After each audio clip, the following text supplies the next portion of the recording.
इलाज है या नहीं है, क्योंकि इलाज तो अभी तक सर्दी जुकाम का भी नहीं है, सर्दी जुकाम की भी कोई वैक्सीन नहीं है। क्या हम उससे डरते हैं? नहीं डरते हैं। क्यों? क्योंकि ज्यादा लोग नहीं मरते हैं। तो सबसे पहले डेथ रेट कैलकुलेट करते हैं कि एग्जैक्टली कितना है। कितने टेस्ट हुए? 40 लाख टेस्ट हुए, उसमें से 2 लाख लोगों को हुआ, तो नियर अबाउट एवरेज कितनी आई? 5% की। अगर यही हमने 4 करोड़ टेस्ट करे होते तो कितने डिटेक्ट हो गए होते अब तक? 20 लाख हो जाते। 40 करोड़ करे होते तो कितने हो जाते? 2 करोड़ हो जाते। टोटल अगर कर लिए होते हमने टेस्ट 130 करोड़ का, तो कितना नंबर निकल करके आ जाता? Near about 5 crore. इसका मतलब 5 करोड़ लोगों को या तो आज की डेट में है या हो चुका है। और एक और मजे की बात यह है कि कोरोना में ऐसा नहीं है कि जिसको भी होता है उन सबके सिम्टम्स आते हैं। 80% से ज्यादा जो केसेस होते हैं वो असिम्टोमेटिक होते हैं, उनमें कोई सिम्टम्स नहीं आते हैं। यानी अगर मुझे हो गया है और मैं ठीक भी हो गया हूं तो मुझे पता तक नहीं है। वो तब मुझे पता लगेगा अगर मैं अपने टेस्ट कराऊंगा, जिसको एंटीबॉडी टेस्ट बोलते हैं, और मेरी बॉडी में एंटीबॉडीज मिलेंगी, तब मैं कह सकता हूं कि हाँ मेरे को था और वो ठीक हो गया है। तो अभी अगर हम बेसिक सी कैलकुलेशन करें तो 5 करोड़ निकल करके आ रहा है नंबर। उसमें से डेथ कितनी हुई है? 5,800। तो 5 करोड़ में से 5,800 डेथ हुई है। पहले तो इसको कैलकुलेशन को हमको ठीक करना है। डेथ को अंडर रिपोर्ट करने का कोई तरीका नहीं है, बल्कि ओवर रिपोर्ट किया जा सकता है।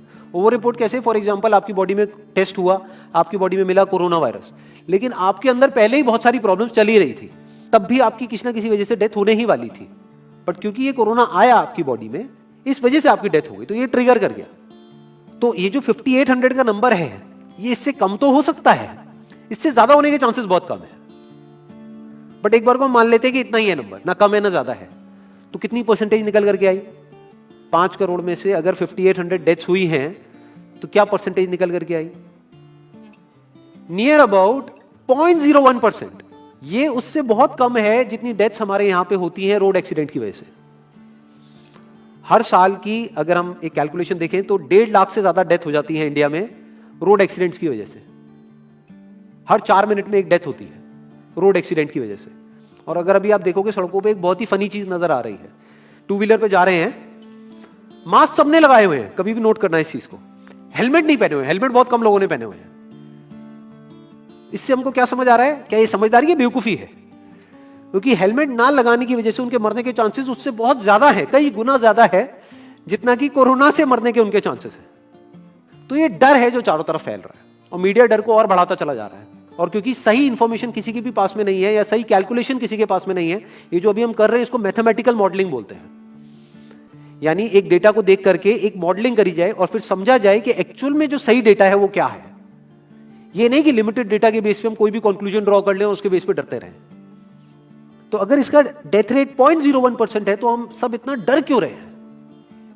क्या कुछ और है जिससे हमको डरना चाहिए, जिससे हम नहीं डर रहे हैं, जिसके बारे में कोई बात नहीं कर रहा है, जो इससे लाख गुना ज्यादा भयानक है? मतलब कोरोना से लाख गुना ज्यादा खतरनाक कुछ है जिससे हम नहीं डर रहे हैं और इससे हम डर रहे हैं। वो क्या है जिससे हमको डरना चाहिए? अनएम्प्लॉयमेंट। अभी पीछे कुछ आर्टिकल्स आए थे न्यूज़पेपर में, जहां पे एक फिगर आई थी निकल करके, I am not too sure ये फिगर कितनी सही है कितनी नहीं है, जहां पे आया था कि 13 करोड़ लोग अनएम्प्लॉयड हो गए। इस फिगर से हमको डरना चाहिए। 13 करोड़ लोग अनएम्प्लॉयड होने का मतलब हम समझते हैं कि इसका मतलब क्या है? इसका मतलब ये, अगर इकोनॉमी पॉइंट ऑफ व्यू से देखोगे, कि ये जो 13 करोड़ लोग हैं ये अपने जो खर्चे हैं वो बहुत ही लिमिट में कर देंगे। जिस बंदे की नौकरी चली गई है, क्या वो जाकर के मार्केट में नए कपड़े खरीदेगा? क्या अपने बच्चों के लिए खिलौने खरीदेगा? ट्रैवल एंड टूरिज्म तो भूल ही जाओ। ऐसी और हजारों इंडस्ट्रीज हैं जिनकी धज्जियां उड़ जाएंगी, क्योंकि डिमांड कम हो जाएगी ओवरऑल इकोनॉमी के लेवल पे। जब डिमांड कम होगी तो क्या करना पड़ेगा इन ब्रांड्स को, इन कंपनीज को क्या करना पड़ेगा, इन मैन्युफैक्चरर्स को क्या करना पड़ेगा? अपनी सप्लाई को कम करना पड़ेगा। जितनी उन्होंने सप्लाई कम करी, अनएम्प्लॉयमेंट और बढ़ गया। कि आज जो नंबर 13 करोड़ है वो बढ़ करके कितना हो गया? 20 करोड़। यानी पूरा का पूरा लूप बन जाएगा। इस लूप को बोलते हैं रिसेशन, जो ग्लोबली ऑलरेडी रिसेशन आ चुका है। और अगर यही रिसेशन और डीप होता चला जाए तो उसको बोलते हैं डिप्रेशन, जहां से एक इकोनॉमी को बाहर आने में 5 से 10 साल लगते हैं। तो इकोनॉमी का पहले ही बुरा हाल था, प्लस इस कोरोना की वजह से और बुरा हाल हो गया है, प्लस जो रहा सहा हमारा जो अपना डर है वो सिचुएशन को और खराब करता चला जा रहा है। और इस डर को हर कोई बढ़ा रहा है, कोई भी कम करने का काम नहीं कर रहा है। एक्चुअल में अगर आप मेरे स्टैंड पॉइंट से देखोगे तो डरने की कोई जरूरत ही नहीं है, क्योंकि जो डेथ रेट है वो बहुत ही कम है। तो हम डर क्यों रहे हैं? सोचो।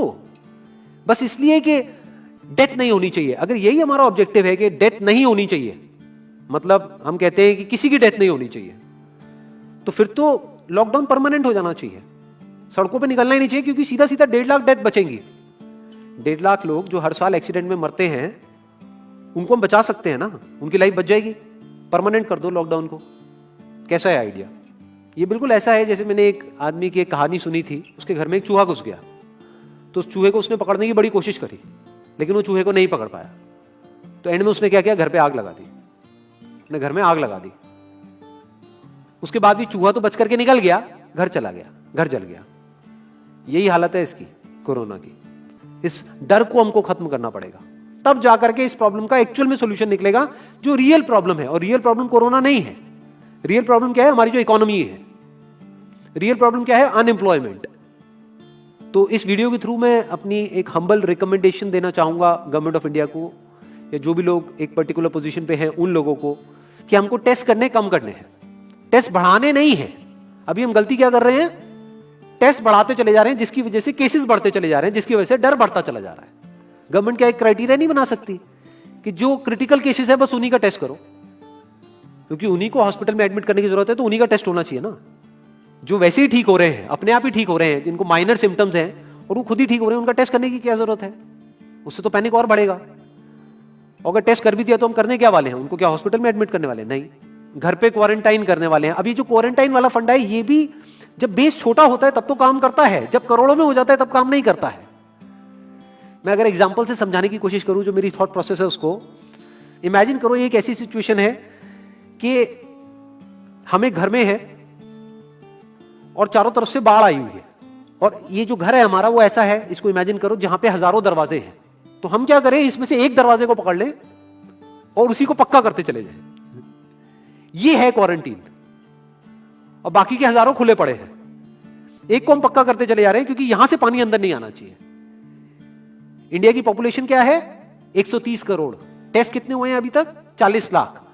दिल्ली के कितने हो रहे हैं? 1 लाख। महीने के कितने हुए? 30 लाख। साल के कितने हुए? 3 करोड़ 60 लाख। तो यानी कि अगर हमको सबका टेस्ट करना है तो कितने साल लगेंगे? 36 साल। तो जब हमको दिख रहा है साफ साफ कि हम सबका टेस्ट कर ही नहीं सकते, तो हम टेस्ट क्यों बढ़ाते चले जा रहे हैं? या तो सबका टेस्ट करो और सब में से सबको देख करके सबको क्वारंटाइन कर दो। ये बिल्कुल ऐसा हुआ कि वो जो घर है जिसकी मैंने अभी बात करी, या तो उसको हर तरफ से सिक्योर करो कि अगर उसके 1000 दरवाजे हैं तो एक को बंद मत करो, सारे बंद कर दो। तब आप कह सकते हो कि यहां पानी अंदर नहीं आएगा, कि हमने 130 करोड़ लोगों का टेस्ट कर लिया है, उसमें से केसेस निकल गए हैं 6 करोड़, और 6 करोड़ को हमने क्वारंटीन कर दिया है। अब ये आगे नहीं फैलेगा, अब 6 करोड़ से 10 करोड़ पे नहीं जाएगा। बट हमने टेस्ट ही करे 40 लाख, जिसमें से केसेस आए 2 लाख। अगर इन 2 लाख को हमने क्वारंटीन कर भी दिया तो बाकी करोड़ों लोग तो बाहर घूम रहे हैं ना। तो उससे होगा क्या? तो अब हमको समझ जाना चाहिए कि इसको रोकने का कोई तरीका नहीं है। तो अब इसका प्रैक्टिकल सॉल्यूशन क्या है? गवर्नमेंट की तरफ से हमको सिर्फ ये इंफॉर्मेशन चाहिए कि भैया अभी कितने बेड्स ऑक्यूपाइड हैं आपके स्टेट में, और अभी कितने और आपने अरेंजमेंट कर रखा है, और कितने और कर सकते हो। अब वो बेड चाहे किसी हॉस्पिटल में हो चाहे किसी होटल में हो। और प्लस ये इंफॉर्मेशन क्यों नहीं जा रही लोगों के पास में कि इतना डरने की जरूरत नहीं है जितना आप डर रहे हो। हाँ ठीक है, प्रिकॉशंस लो, सेफ्टी मेजर्स लो, सोशल डिस्टेंसिंग को मेंटेन करो, लेकिन इतना डरने की जरूरत नहीं है जितना आप लोग डर गए हो, क्योंकि डेथ रेट कम है। ये इंफॉर्मेशन जानी चाहिए अब लोगों के पास में, वक्त आ चुका है। अगर ये नहीं गई तो प्रॉब्लम सॉल्व नहीं होने वाली इकोनॉमी के लेवल पे। कॉन्फिडेंस खत्म हो चुका है, रियलिटी को हमको पहले समझना होगा। अभी प्रॉब्लम क्या हो रही है? हम कह रहे हैं कि हाँ कंस्ट्रक्शन एक्टिविटीज अलाउड है। गवर्नमेंट को क्या लग रहा है? अलाउड बोल करके सारी प्रॉब्लम सॉल्व हो जाएगी। अलाउड तो हो गई, बट मेरे जो फ्रेंड्स हैं जो कंस्ट्रक्शन इंडस्ट्री में हैं, वो बता रहे हैं कि लेबर ही नहीं है, लेबर सारी अपने गांव चली गई है। तो अब कौन कंस्ट्रक्शन करेगा वहां पे? अब ये लेबर चली तो गई है, इसको वापस कैसे बुलाओगे? मीडिया में अगर रोज ये दिखेगा कि केसेस बढ़ रहे हैं, केसेस बढ़ रहे हैं, केसेस बढ़ रहे हैं, वापस आएंगे वो लोग? 1 से लाख नहीं आएंगे। तो उनको मीडिया में क्या दिखना चाहिए, न्यूज में क्या दिखना चाहिए? कि अब ये प्रॉब्लम सॉल्व हो रही है। तो लोगों के अंदर का डर निकलना चाहिए। यानी जो भी मैंने अभी तक कहा, अगर मैं उसको सम अप करूं तो वो क्या है प्रैक्टिकली, अगर पॉइंटर्स में सॉल्यूशन देखा जाए। नंबर 1 मोस्ट इंपॉर्टेंट, टेस्ट धीरे धीरे हमको कम करने हैं, बढ़ाने नहीं है। दिन के 1 लाख टेस्ट हो रहे हैं, मैं ये नहीं कह रहा कि एकदम से 10,000 कर दो, 1 लाख के 90,000 कर दो, एटलीस्ट बढ़ाओ मत। समझ गए? 1 लाख के 1.5 लाख टेस्ट मत करो दिन के, 2 लाख मत करो, क्योंकि तब भी 36 साल लगेंगे पूरा करने में। अगर आपने स्पीड डबल भी कर दी तब भी 18 साल लगेंगे। 18 साल तक तो पता नहीं ये बीमारी कहां होगी, किसी को याद तक नहीं होगा। तो करना क्या है गवर्नमेंट को, अगर थोड़ा सा सेंसिबली चले कि टेस्ट को धीरे धीरे कम करते चले जाओ, यानी 1 लाख से 90,000 कर दो, फिर कुछ दिन बाद 80,000 कर दो, फिर 70,000 कर दो। इसकी वजह से क्या होगा, मीडिया में केसेस कम होते हुए दिखेंगे, अखबारों में केसेस कम होते हुए दिखेंगे, हर जगह पे जहां पे अभी आ रहा है कि अभी तक की सबसे बड़ी फिगर, आज तक के सबसे ज्यादा केसेस, वो सब धीरे धीरे कम हो जाएंगे। कम मीडिया में पैनिक फैलेगा, कम पैनिक फैलेगा लोगों में, धीरे धीरे लोग बाहर निकलना शुरू होंगे, जो अभी नीड ऑफ द आवर है। धीरे धीरे लोग बाहर निकलेंगे, धीरे धीरे डिमांड बढ़ेगी, धीरे धीरे लोगों में कॉन्फिडेंस आएगा, धीरे धीरे लोग जो गांव चले गए हैं वो वापस आएंगे, एक्चुअल में काम शुरू होगा। ऑन पेपर नहीं कि काम शुरू हो गया है, एक्चुअल में लोगों का काम शुरू होगा, लोगों का काम शुरू होगा, इकोनॉमी शुरू होगी। बिल्कुल ऐसा है जैसे 2 महीने के लिए आप किसी गाड़ी को बंद करके कहीं पे रख दोगे राज में, तो क्या होगा, बैटरी डाउन हो जाएगी, उस वक्त क्या करना पड़ेगा, उसको धक्का मारना पड़ेगा। तो अभी उस धक्के की जरूरत है, जंप स्टार्ट की जरूरत है। अब जो टाइम है वो डरने का नहीं है, इस डर को खत्म करने का है, क्योंकि कोरोना ने जितने लोगों को नहीं मारा, ये डर मारने वाला है असलियत में। तो अब इस डर को खत्म करने का टाइम आ गया है। अब हम सबको मिलकर के दिमाग ये लगाना है, ये नहीं कि डर को कैसे बढ़ाएं, बल्कि दिमाग ये लगाना है कि डर को कैसे कम करें या खत्म करें, और लोगों के कॉन्फिडेंस को कैसे वापस से लेकर के आए।